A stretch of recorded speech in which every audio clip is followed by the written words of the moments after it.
From New York, this is Democracy Now! And what I felt was a tremendous weight. I felt the obvious thing that I think all of us feel, that our tax dollars are effectively subsidizing apartheid, or subsidizing a segregationist order, a Jim Crow regime. But I also felt that as an African American who was reared on the fight against Jim Crow, against white supremacy, against apartheid, I felt tremendous shame. How could I not know? But we must speak. In this special broadcast, we hear the words of National Book Award-winning author Ta-Nehisi Coates, civil rights attorney and author Michelle Alexander, Columbia professor Rashid Khalidi, and others from an event organized by the Palestine Festival of Literature in response to Israel's bombardment of Gaza. This is part of a 100 years war on Palestine. It's not a war in Palestine. It's a war to implant a settler colonial presence at the expense of an indigenous people, which is being pushed out slowly but surely. All that and more coming up.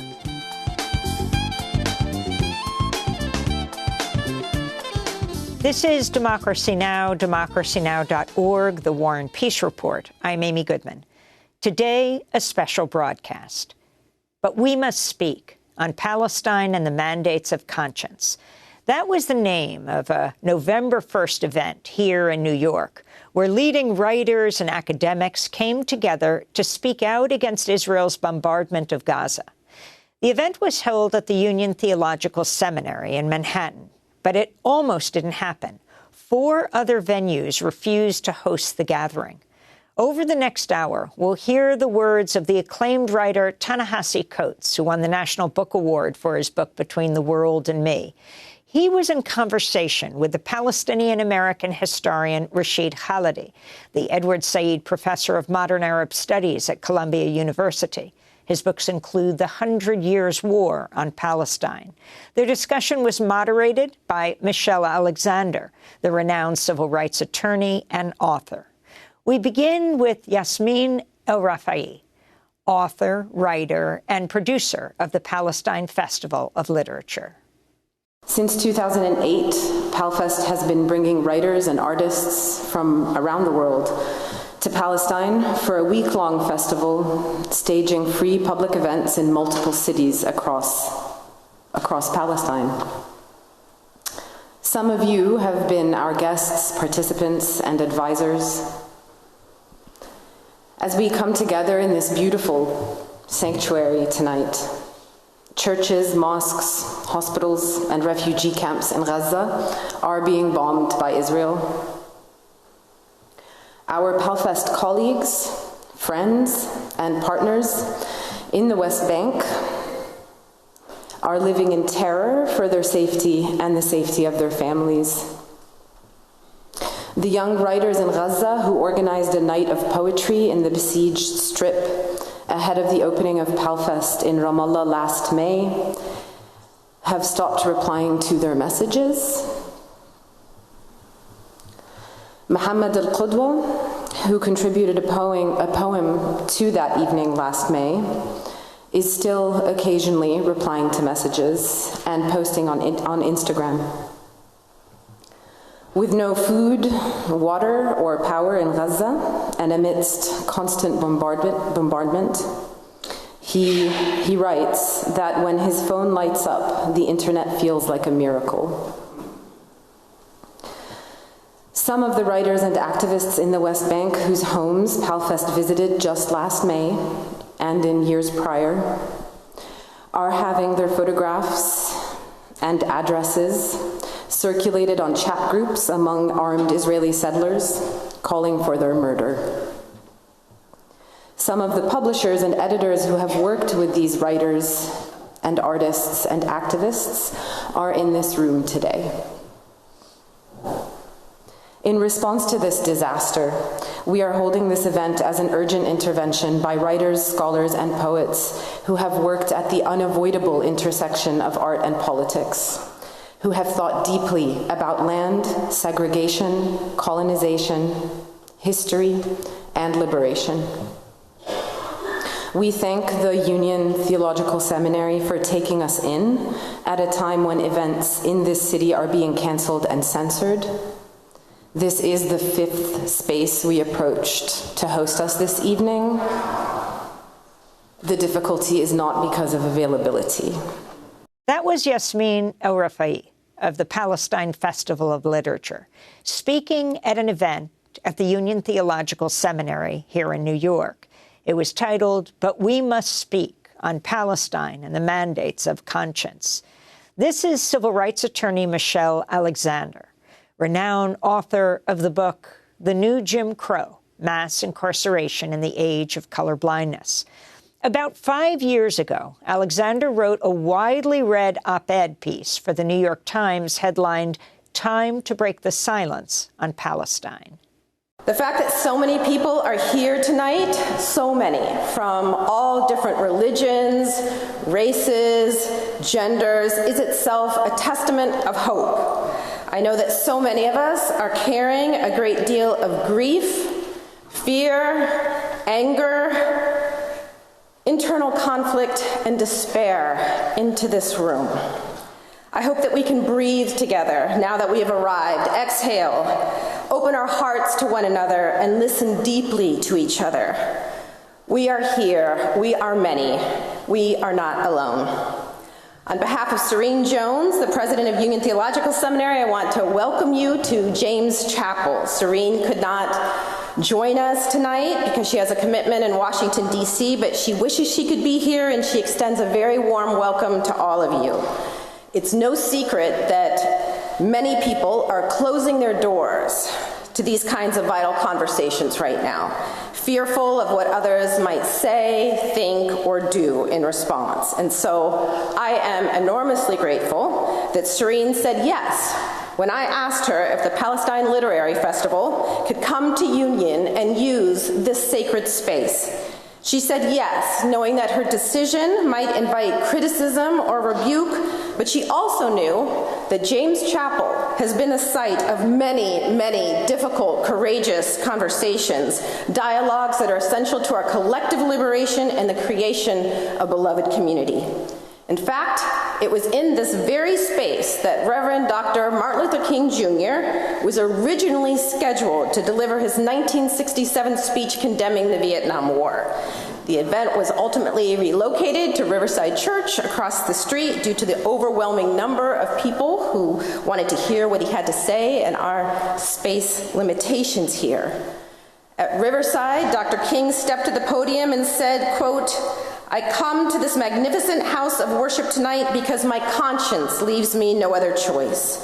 A time comes when silence is betrayal, and that time has come for us in relation to Vietnam." Dr. King acknowledged how difficult it can be for people to speak out against their own government, especially in times of war, and that the temptations of conformity may lead us toward a paralyzed apathy. He did not deny that the issues present in Vietnam were complex, with long histories, and he recognized that there were ambiguities and that North Vietnam and the National Liberation Front were not paragons of virtue. But he said that he was morally obligated to speak for the suffering and helpless and outcast children of Vietnam. He said, quote, "This I believe to be the privilege and the burden of all of us who deem ourselves bound by allegiances and loyalties which are broader and deeper than nationalism and which go beyond our nation's self-defined goals and positions. We are called to speak for the weak, for the voiceless, for the victims of our nation, and for those it calls enemy. For no document from human hands can make these humans any less our brothers," end quote. He condemned the Vietnam War in unsparing terms. He decried the moral bankruptcy of a nation that does not hesitate to invest in bombs and warfare around the world, but can never seem to find the dollars to eradicate poverty at home. He called for a radical revolution of values. He said, quote, "We must rapidly begin the shift from a thing-oriented society to a person-oriented society, when machines and computers, profit motives, and property rights are considered more important than people, the giant triplets of racism, extreme materialism, and militarism are incapable of being conquered, end quote. Dr. King was condemned by virtually every major media outlet in America for taking this stand, and even within the civil rights community, many imagined that he was a traitor to the cause. And yet we now know, deep within us, we know that he was right. He is right. He is right today, as he was back then, about the corrupting forces of capitalism, militarism, and racism, and how they lead inexorably toward war. And he was right that our conscience must leave us no other choice. We must speak when the oppressed, the poor, the weak are under attack, when their homes are stolen or demolished, when they are forced to migrate and to live in unspeakable conditions, in open-air prisons, concentration camps, perpetually as refugees under occupation. We must speak. We must speak when Jewish children are brutally killed in the name of liberation, when anti-Semitism and Islamophobia slip in through the back door of supposedly progressive spaces, when Palestinian children in refugee camps are bombed and killed, when schools and hospitals and entire neighborhoods are laid waste. We must speak. When international law is treated like a naive suggestion, we must speak. Yes, it may be difficult. Yes, we will make mistakes. We are human. And yes, we may be afraid, but we must speak. Countless lives and the liberation of all of us depend on us breaking our silences. And what's required in these times, as I see it, is not only activism and politics, but also deeply personal spiritual work. As Grace Lee Boggs once said, quote, "These are the times to grow our souls." All of us have a conscience that whispers to us, sometimes in the dark. The mandates of conscience that arise within each of us arise not out of loyalty to abstract principles or doctrines, but from a place of deep knowing, a deep knowing that we owe something to each other as human beings, that we belong to each other, and that our freedom and liberation depends on one another. If I do not stand and speak up when the bombs are raining down on you, then who will speak up for me, for my loved ones, when the tables are turned? As James Baldwin wrote to Angela Davis more than 50 years ago when she sat in a prison cell, "For if they take you in the morning, they will be coming for us that night." Civil rights attorney and author Michelle Alexander, speaking at a November 1st event at the Union Theological Seminary here in New York, organized by the Palestine Festival of Literature. Coming up, Michelle Alexander moderates a discussion by the renowned author Ta-Nehisi Coates and Columbia University Now.org, The War and Peace Report. I'm Amy Goodman. In this special broadcast, we're airing excerpts of a recent event organized by the Palestine Festival of Literature at the Union Theological Seminary here in New York. It featured a discussion between the acclaimed writer Ta-Nehisi Coates and Columbia University professor Rashid Khalidi. Coates won the National Book Award for his book Between the World and Me. His other books, We Were 8 Years in Power, The Beautiful Struggle, and the novel The Water Dancer. Rashid Khalidi is the Edward Said Professor of Modern Arab Studies at Columbia University. His books include The 100 Years' War on Palestine. Their conversation was moderated by the civil rights attorney and author Michelle Alexander, who asked about personal connections to Palestine. This is Professor Rashid Khalidi. I'm honored to be here, and I'm extremely pleased that it was possible to put this together. This is the second Palestine Festival of Literature event that has been canceled and canceled again, and the heroic organizers managed to pull it together. They did the same thing in London, where I was supposed to speak last Friday, and it was canceled and canceled again. In London, they sent the anti-terrorism police to the Royal Geographic Society and told them they could not hold the event, but they held it anyway.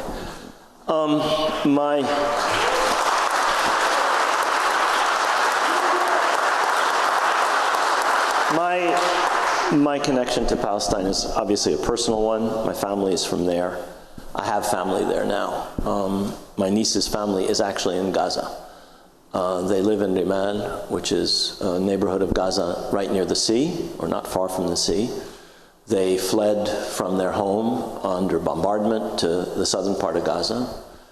They were being bombarded there, and so they went back to the shelter of their home. And then just yesterday, because they were warned that the neighborhood would be bombed, they moved to the Al-Shifa hospital in Gaza, which is, like all hospitals in Gaza, threatened by the Israeli military with being bombed. So that's part of my connection, and I have family in other places there. I was there last in March, and it was obvious that the situation was on the point of exploding.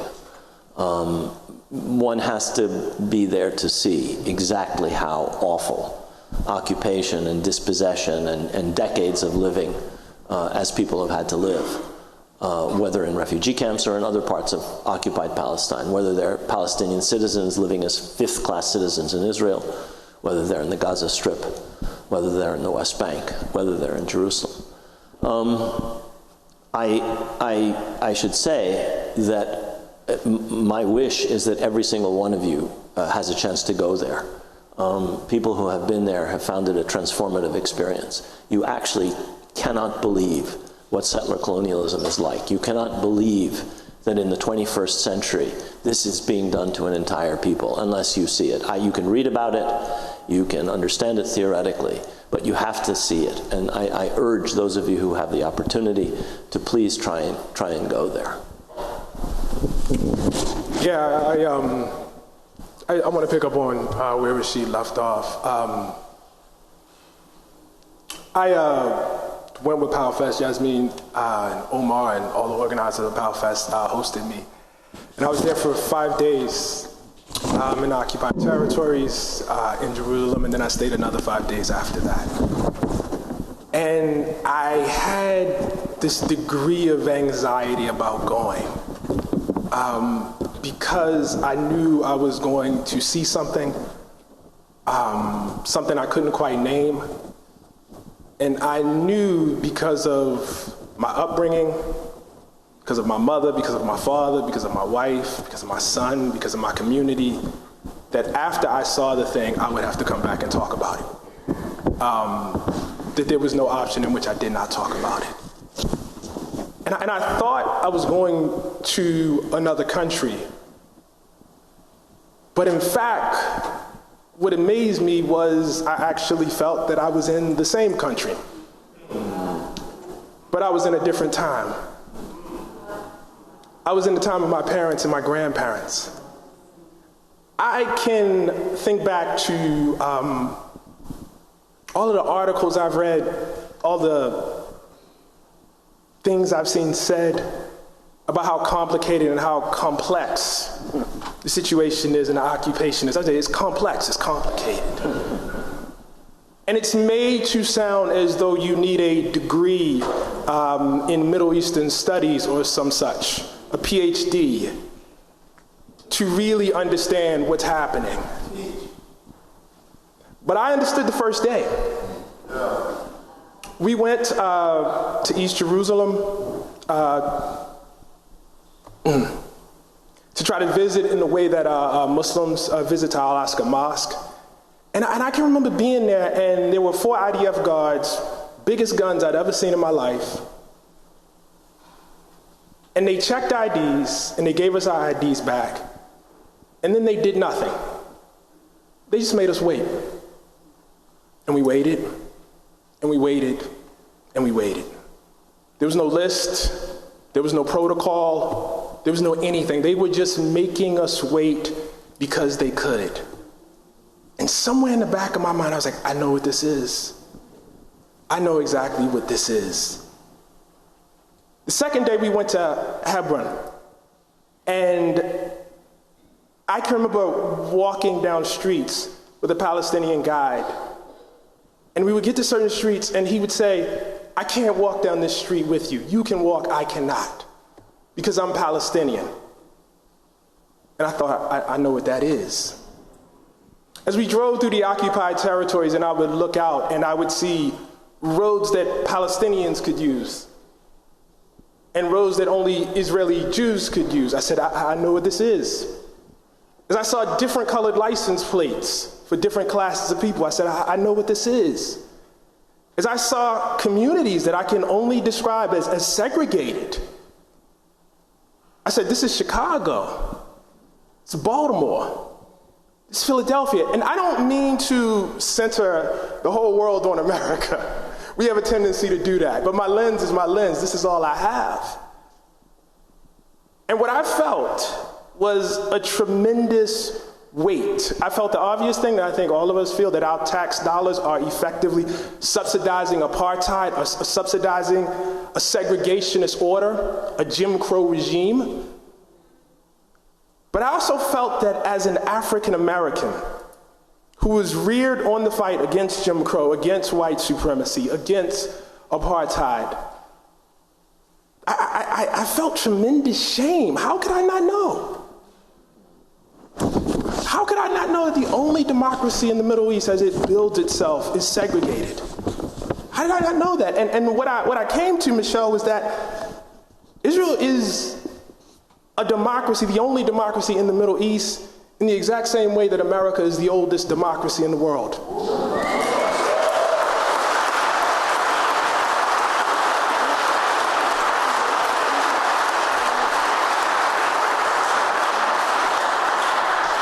So the relationship was quite clear. It was quite clear, it was palpable, it was felt, and the responsibility was clear after that. Yeah. So let's take a step back and talk a little bit about the history.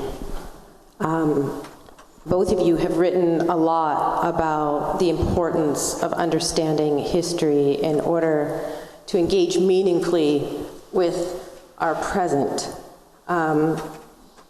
Both of you have talked about history as ongoing processes rather than as complete, finished, and in the past. And you've written that there was no isolated event, the Nakba, that began and ended in 1948, but rather a 100 war on Palestine. And so I'm wondering if you could share with us what you think people need to know, need to understand about the history of Palestine in order to act in meaningful and courageous ways now. And also, what do they need to know about the history of Palestinian resistance, since it is so often portrayed in the media in such an ahistorical fashion, as though Palestinian resistance is driven by hate rather than by a natural, unquenchable yearning to be free. And so share with us what we need to know in your view. Thanks, Michelle. What we need to know, all of us, is more about the history. What we need to know is, I think, summed up in the title of the book that you just mentioned. This is part of a 100 years war on Palestine. It's not a war in Palestine. It's a war to implant a settler colonial presence at the expense of an indigenous people, which is being pushed out slowly but surely. And when we say the Nakba, the disaster, we start by talking about what happened in 1948. But that's part of a much longer process. Can you explain what happened in 1948? I will. In 1948, 750,000 Palestinians were driven from their homes, starting months before the State of Israel was created, including 70,000 people in Jaffa, 70,000 people in Haifa, two of the largest Arab cities in Palestine, 30,000 people in Jerusalem, all of this before Israel was even created. And then, once Israel was created, once the war between Israel and the Arab states started, hundreds of thousands of more were driven out. That was not a result of war. That was part of a settler colonial process which dictates that you must eliminate, reduce, push out the indigenous population in order to replace it with settlers. That is what Israel is. Israel is a national fact, but it is also a settler colonial fact. It is a fact very similar to the facts that were created in Ireland by settlers sent over to push the indigenous population to the west of Ireland. Settlers brought to this country to push the indigenous population west and out of the land that white colonists wanted to settle. It's different, but it's different in its specifics, but it's exactly the same process. And the war is not one between equals. It is a war between an indigenous population and an externally supported, powerful movement rooted always in Western Europe and the United States. This is the metropole for that project. This is where that project gets its money, its guns, its vetoes in the Security Council. Without that, we wouldn't be where we are. Without the Balfour Declaration, without the British and the French, without the United States. And I think it's really, really important to understand all of these facts, that this has been a process which is driven by a demographic imperative to create a Jewish majority in a country which until 1948 had an overwhelming Arab majority, to create a Jewish state, which was the objective of Zionism. In an overwhelmingly Arab land, you had to reduce the Arab population. And in order to do that, you had ultimately to use force. That's what the Nakba starts with, force. Hundreds of thousands more are pushed out after the 1967 war. And in the interim, there's constant pressure on Palestinians to leave. Permits are revoked, residencies are revoked. You're not allowed to enter. You're not allowed to retain this citizenship or to live here.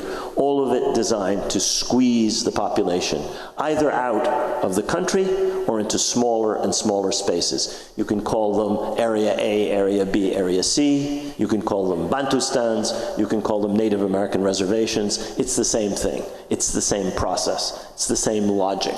It's the same racism. And I guess the last thing I'd say about the history is that in this unequal struggle, which involves unremitting violence, one of the first leaders of the Zionist movement, a man named Zev Jabotinsky, the spiritual father of every government since Yitzhak Shamir's government, he said it. We need an iron wall. We need force, or we cannot do this. Every native population resists its dispossession. That's not me. That's Jabotinsky. And he said it again and again and again. And that is what has produced Palestinian resistance, unremitting violence. You cannot have dispossession. You cannot have people's homes and property taken away without the use of violence. You cannot force 750,000 people from their homes without violence. And that is what the Palestinians have suffered in this war. And they have resisted. Sometimes they've been successful, sometimes they've been unsuccessful. Sometimes that resistance was political or nonviolent, and quite frequently it was violent. Violence inevitably breeds violence. And every time the Palestinians have tried to resist nonviolently, the response was almost more ferocious than violent resistance. Why? Because if boycott, divestment, and sanctions, or action before the International Criminal Court, or the Great March of Return in Gaza a couple of years ago, when Israeli snipers shot down hundreds and hundreds and hundreds of unarmed demonstrators, if those things can succeed, then Israel is naked in a way that it's not when the resistance is violent. So when you ask why do you have violent resistance, you have violent resistance both because in order to impose this separate colonial reality on this people, unremitting, unceasing violence has been applied to them, and because finally people can only take so much. People can only take so much. And so I think that in order to understand this, and in order to advocate effectively for this cause, it's really necessary for us to understand all of these things, to understand the legal aspects, the kind of things that Noura Erakat has written about, to understand details about the politics, the kinds of things that many other people have written about, and to understand the history. This has been portrayed by a movement that is political, that is national. I'm talking about Zionism. that is economic, that is military, but is also a public relations project. It has sold a picture, what you were talking about, Ta-Nehisi, which people have swallowed with their mother's milk. And it is necessary to deconstruct that, and the only way to do that is to know better than they do the reality of what has been happening in Palestine for more than 100 years. But Ta-Nehisi, you can respond to that, but also I'm especially interested in your thoughts about the history of Black solidarity with the Palestinian struggle and kind of the extent to which you think it's vital for Black people to be in solidarity with Palestine and the struggle to free Palestine today. Yeah, well, I'll say a couple things. I think it's really important to acknowledge something, and that is that I'm a relative latecomer to this. It's not something that I had a real knowledge of. I had an intuition for it. I had an awareness of the tradition, but it really was not until I went there that I had a tactile feeling for it. One of the things I will probably be making amends for, until the day they put me in the ground, if I'm honest, is in one of my most celebrated works of journalism, when I had to demonstrate tangibly how a reparations program could be done. I looked to Israel. And I think about that. And one of my golden rules about writing is that, you only write after you've reported, you only write after, and I wrote without going. And so while there is this long tradition of solidarity, for me personally, there's a thing of making amends. And it is terribly, ferociously important to me.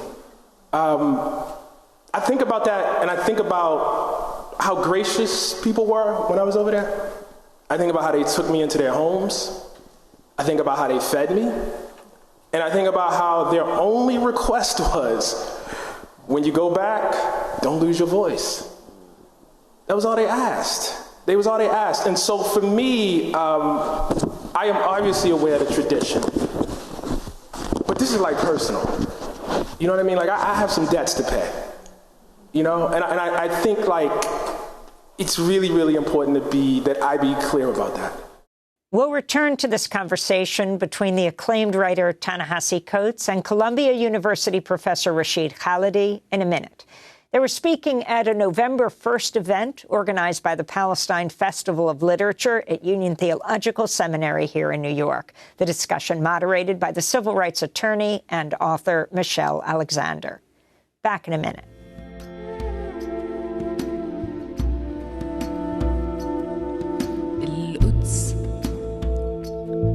سكروها بوجه الناس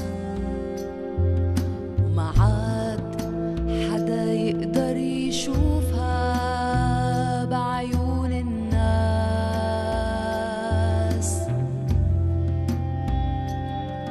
حرقوها هدموها واحتلوا البيوت بعز النهار والناس شردوها بقوة السلاح وبالنار. This is Democracy Now!, democracynow.org, The War and Peace Report. I'm Amy Goodman. As we continue to look at Israel's bombardment of Gaza, we return to a recent conversation between the acclaimed writer Ta-Nehisi Coates and Columbia University professor Rashid Khalidi. They spoke at a November 1st event organized by the Palestine Festival of Literature at Union Theological Seminary here in New York. The discussion moderated by the civil rights attorney and author Michelle Alexander. Well, I feel like I came late to my awareness as well. I had heard things, including one time from a friend, a good friend who is not prone to hyperbole, who went to Palestine returned and said, you know, I was active in the anti-apartheid movement in South Africa and had been to South Africa many times. He says, but what I saw in Israel and Palestine was worse than what I had seen there. And I remember filing that fact away somewhere, what he said. But imagine that the work that I was doing at home was what was most deserving of my attention. And it wasn't until the Ferguson uprisings when I began to hear that activists on the street who were facing tear gas and tanks, they were getting advice from Palestinians halfway across the globe, tweeting to them about how to deal with militaristic occupation and attacks, and following the experience that those activists had in Ferguson. Many of them went to Palestine and came back with stories and deep knowledge of the history. And as I began to learn more, I also came to learn that the Student Nonviolent Coordinating Committee was staunchly in support of the Palestinian cause, that Muhammad Ali had identified himself as strongly in support of the Palestinian cause, that there was a long tradition of, black activists standing in solidarity with Palestinians. And I have to give a shout out to my sister's new book. She's a historian. She just published a book called Fear of a Black Republic. It's about Haiti and the rise and the birth of black internationalism in the United States. But it is that long history of black people understanding that their struggle for liberation crosses boundaries and that solidarity is necessary across those boundaries, I think, is calling to us now. And the fact that Palestinians were supporting folks in the street of Ferguson, and who also, I've heard, were showing their support for people in Flint, Michigan, giving advice about how to survive when your water's shut off. And so it's encouraging to me to hear about that kind of international solidarity in this time. But let's turn to some political realities in the United States right now. The United States support, as we all know, for Israel has been absolutely unwavering for decades, even among supposedly progressive politicians and elected officials. Mark Lamont Hill and Mitchell Plichnik have written an excellent book called Except for Palestine, The Limits of Progressive Politics. And I'd love to hear from both of you a little bit about these political realities in the United States right now. We are witnessing in real time exactly how unshakable the support is for Israel as the Biden administration refuses to draw any lines in the sand or place any limitations at all on the billions of dollars of aid that we send to Israel every year, even as it commits horrific war crimes broadcast around the globe. Why is our government not only tolerating this, but sending billions more dollars to Israel? And before you answer, I want to note that I think a clue can be found in a speech that a young U.S. Senator named Joe Biden delivered on the Senate floor in June 1986. It's available on YouTube. He said defiantly, quote, "If we look at the Middle East, I think it's about time we stop apologizing for our support for Israel. There is no apology to be made, none. It is the best $3 billion investment we make. Were there not in Israel, the United States of America would have to invent in Israel to protect our interests in the region. The United States would have to go out and invent in Israel, end quote. So what was Biden saying exactly? What do we need to understand about U.S. support for Israel?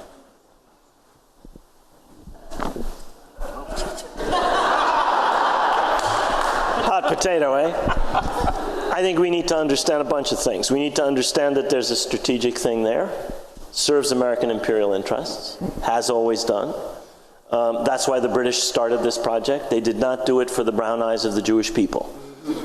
They did it because it was in the strategic interests of the British Empire. And that's one reason the United States does it. We do not give $3.8 billion a year plus the $10 billion that Biden's asked for additionally this year for anything to do with sentiment. It has to do with strategy, it has to do with oil, it has to do with interests, imperial interests. It has to do with a couple other things. It does have to do with the evangelical right. That's one of the things that moved Britain to support the Balfour Declaration, to support a Jewish national home in an almost entirely Arab country. And it's one of the things that moves American politicians. The votes, the money, the concentrated political power of the evangelical right. It has to do with money. Our politicians are whores. They're bought and sold. That needs to be said. And the bigger the donor, the more services they get. And that's part of it. And if we ask, why is it that our media is so complicit? Well, it's partly because our media is an echo chamber for the people in power in Washington. I read the New York Times some mornings, and I say the New York Pravda Times. And I read the Washington Post. I read the Washington Izvestia Post. They are like the Soviet press during the Cold War. They are, whether it's the Ukraine war or whether it's this war, they echo power. But they also echo money. Who owns the Washington Post? Jeff Bezos. Who owns MSNBC, NBC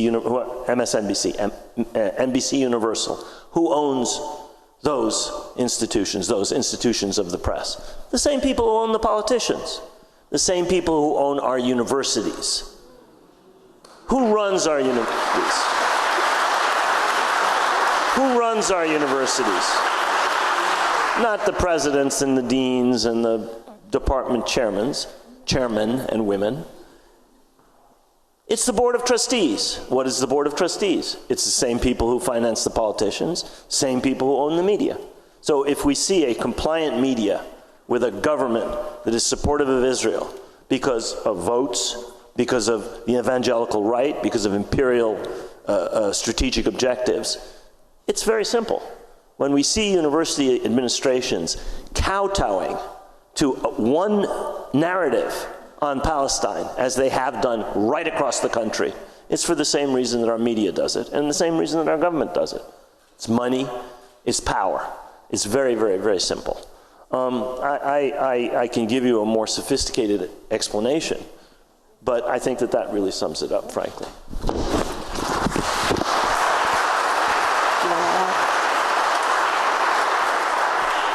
I don't have a better answer to that. Yeah, it's interesting because I reflect on the fact that... Can I say something? I hope I did not insult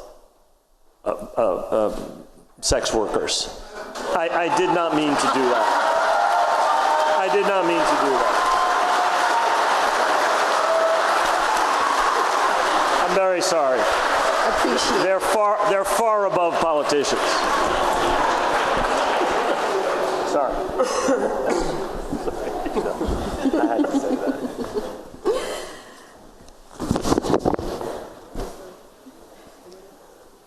Well, I think we should probably spend a minute talking about censorship. Fear and censorship. I know that both of you have significant experience with censorship. having your work censored. I do too. And we have seen in recent years the censorship of books labeled critical race theory. It's turned out to be a very broad category. Books about LGBTQ people and issues. Kind of the scope of censorship keeps broadening. But we are seeing now kind of new forms, or very old forms, of being born again of censorship in this kind of war context. And I do worry about the possibility of us entering into another McCarthyite era, the challenges of finding a site just for this conversation, I think speak to the real risk of that. And I wonder if both of you, and I'll start with you, say a little bit about where you think we are right now in terms of censorship. And as was mentioned earlier, people have real fears that are grounded, in reality. The possibility of losing jobs, of retaliation, and even being attacked violently or killed as a result of expressing their views. Where are we now in terms of censorship? What do you fear? And how do you think people ought to respond in this moment in time? Oddly enough, I think we're in a great place. And I don't say that blithely. I say that,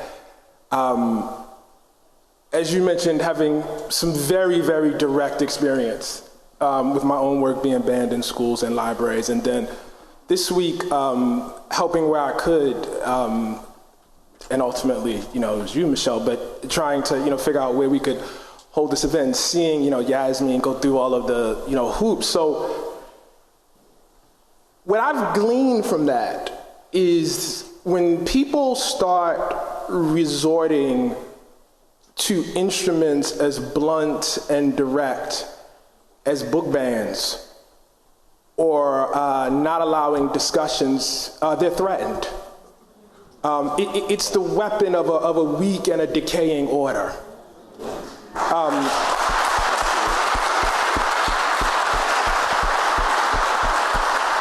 just tell you a little story. I never forget, I came back, right? I come back from Palestine. It's like, late May, and I'm going crazy. Like, I'm going to sleep, and I'm, dreaming about Palestine, and I'm, waking up, and I got that glassy-eyed look in my face, and my wife is worried about me, and everybody's worried about me. And I emailed a friend, and I said, do you have a contact with Rashid Khalidi at all? And he said, yeah, I do. And he connected us, and I wrote him. I said, listen, man, you don't know me from Adam, but I got to talk to somebody about what I saw. And he said, it's okay. He said, look, I'm having a dinner this weekend. Why don't you and your wife come? And I came, and we sat in community, and it was the thing that I needed. And among the many things that she said that night, he said, I have been fighting this fight for a long time, and I've never seen our side this strong. I've never seen the students of the university so galvanized.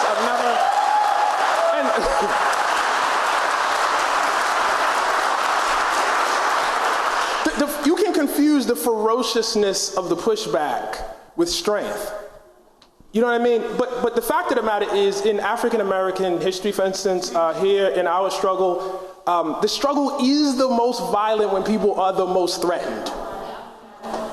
The original and the oldest and the most lethal form of domestic terrorism was pioneered after the Civil War. And what it was in response to the fact that suddenly you had multiple states throughout this country with black majorities. You had a majority black legislature in South Carolina. The pushback had to be ferocious. It had to be violent. It needed to be because of the sheer strength of the threat.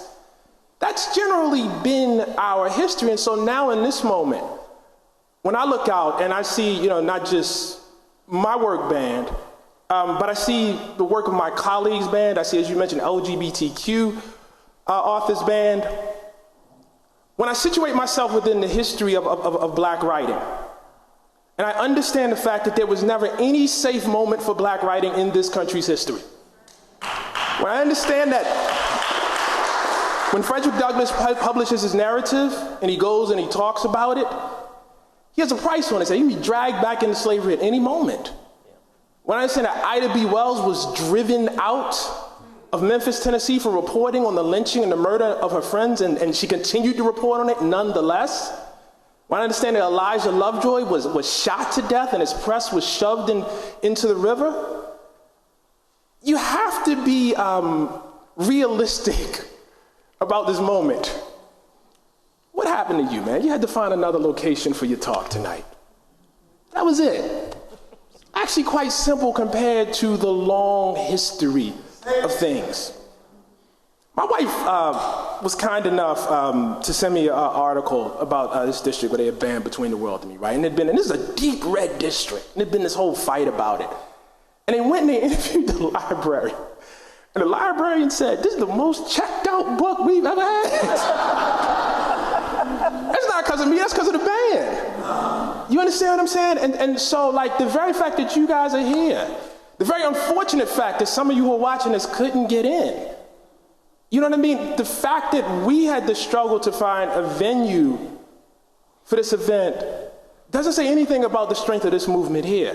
It doesn't say anything about our strength. It says a lot about the threat and what people feel and the weakness. So, I don't know. I like...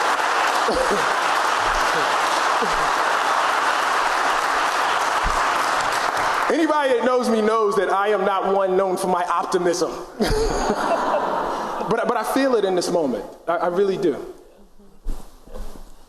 I mean, I don't have much to say after that. But I'm completely convinced that Ta-Nehisi's right. The first thing is this idea that the international community supports what Israel is doing acts as if the United States, Western Europe, and a few white settler colonies in Japan are the international community. They aren't. They're a pimple on the backside of humanity.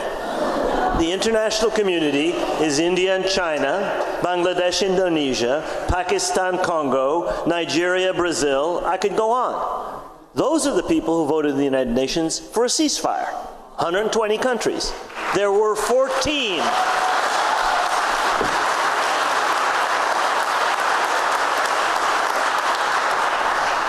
There were 14 that voted against. 6 island nations, the United States, Israel, and a bunch of hangers-on. That's not the world.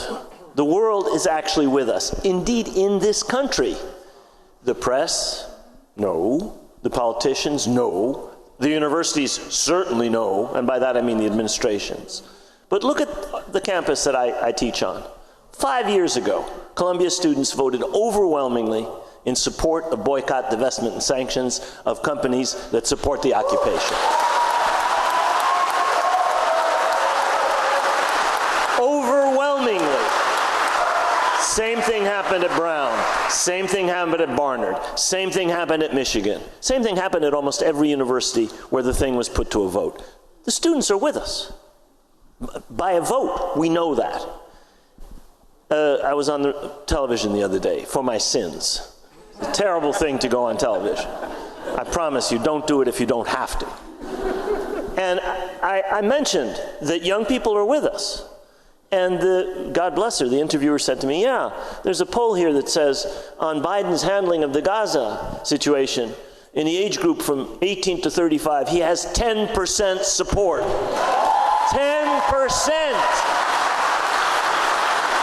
I could give you more polls. They are terrified of us. That's why we're getting censorship. We've got to close now, and I think as we sit here as in the center of the most powerful empire in the world, we need to think about what our responsibility is, as King said in the speech, to those who have been defined as our enemy, and consider not just like what we must say, but what we must do. And I'm wondering if you have thoughts that you want to share. I do. Thank you. One of the things that I argue in this book that you mentioned is this is not a war on the Palestinians waged by the Zionist movement or Israel alone. It's a war waged on the Palestinian people by Israel and the United States. Those are our weapons. Those are American F-35s, American F-15s, American F-16s, American 175 millimeter guns, American 155 millimeter guns. They fire shells of 100 pounds each. I could tell you their kill radius. I could tell you how large the diameter of a 2,000-pound bomb dropped from an American plane is. That's us, our tax dollars, our votes. We must oppose with action, with words, not just weapons that we send to Israel to kill people with, being used in that way. Incidentally, in violation of U.S. law. U.S. law mandates that weapons can only be used for defensive purposes. Why do you think they keep saying in every one of their statements that Israel has a right to defend itself? Because otherwise, they would be in violation of U.S. law in sending those weapons to Israel. If killing children in Jabalia camp is a defensive purpose, then it's legal. And if it's not, they're in violation of the law. We must oppose that, and we must oppose the possibility of the United States being complicit in ethnic cleansing. We must oppose it as strongly as we can. Otherwise, we are the ethnic cleansers, and we are the killers. We may not be the ones pulling the trigger. We may not be the people forcing people out into Egypt or into Jordan, but we are responsible. Our government has just said that it's willing to fund that. Now, maybe they'll pull back on it, but they'll only pull back on it if we make them stop. Thank you. That was Columbia University professor Rashid Khalidi in conversation with the acclaimed writer Ta-Nehisi Coates at a November 1st event organized by the Palestine Festival of Literature at Union Theological Seminary here in New York. The discussion was moderated by the civil rights attorney and author Michelle Alexander. Democracy Now! Is produced with Mike Burke, Renee Feltz, Dina Guzder, Messiah Rhodes, Nermeen Sheikh, Maria Taracena, Tammy Warrenoff, Tarina Nadura, Sam Alkoff, Tamery Astudio, John Hamilton, Robbie Karen, Hani Massoud, and Sanji Lopez. Our executive director is Julie Crosby. Special thanks to Becca Staley, John Randolph, Paul Powell, Mike DeFilippo, Miguel Noguera, Hugh Grand, Dennis Moynihan, David Prue, Dennis McCormick, Matt Ely, and Emily Anderson. I'm Amy Goodman. Thanks so much for joining us.